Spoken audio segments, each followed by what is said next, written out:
baada ya kupata changamoto ya kupoteza mkono, namshukuru Mungu kwa sababu marafiki zangu wameendelea kunitia moyo na walikuwa hawaamini kama mimi sio kama nilikuwa nataka kujiua. Kwa sababu at some point mimi ndo nilikuwa nawachekesha. Kwa sababu kujua tu kwamba sitarudi tena kwenye ile ndoa ilikuwa na ukatili, kiukweli mimi ilinipa faraja sana. Kwamba nilikuwa naenda nachukuliwa narudishwa, mara mwisho nilikuja kuchukuliwa na kanisa.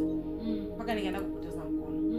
Ndio, kwa hiyo nilikataa kurudi kabisa. Nilikaa almost miezi 5 mbali na familia na mume wangu, niliondoka kabisa. Kwa hiyo mimi kuja kupata ile shida nikasema ni hapa sasa na hivi nimesharushwa na vyombo vya habari. Kwa hiyo ile pia ilinipa mimi amani kwa sababu nilikuwa kweli kama niko utumwani. Kuna ndoa nzuri sana. Kuna watu wenye ndoa nzuri, yaani wanaishi mbingu hapa duniani. I'm telling you. Kuna watu ambao yaani mimi nilipotoka kwenye ndoa nikaanza sasa kuchangamana na watu, maana nilikuwa sichangamani na yoyote. Kwa hiyo hata uweze kujua kama upendi. Sio sipendi, siruhusiwi kwenda mahali.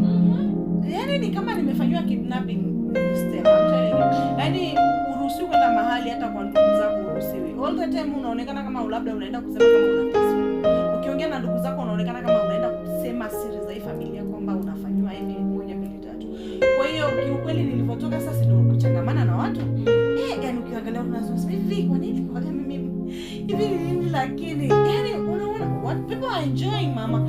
Kwa hiyo mimi jamani niwatie moyo, kuna wanaume wazuri sana na kuna mwanamke leo ambaye ameachana na mwanaume ambaye anamfanyia ukatili. Unajua kuna wanawake ambao wanaoja barabarani wenyewe kwa vijana kwa ajili tu ya msongo wa mawazo na the way ambavyo wanafanywa kwenye ndoa zao. Sasa unaweza ukamkuta mwanamke ameachana na baba akaenda akaolewa na mtu mwingine ambao wanaishi milele mpaka uzee.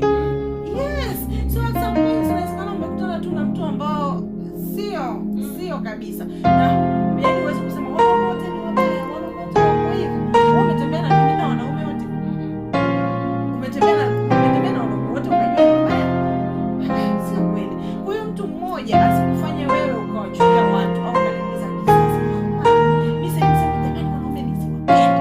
Maana mtu anaweza kutana na sasa unawachukia sana wanaume. Hao ni wachukia kwa nini? Mimi nimeona shemeji zangu wanapenda wake zao. Wameishi miaka na miaka hawajawahi kuwapiga. Mimi mamangu mlezi huyu nimemuona. Baba anasema hajawahi kufinya hata siku. Na yuko. Sasa utawachukiaje wanaume wote? Marafiki zangu nawaona wana enjoy waume zao na waona ni yani ni marafiki. Sasa utawachukiaje?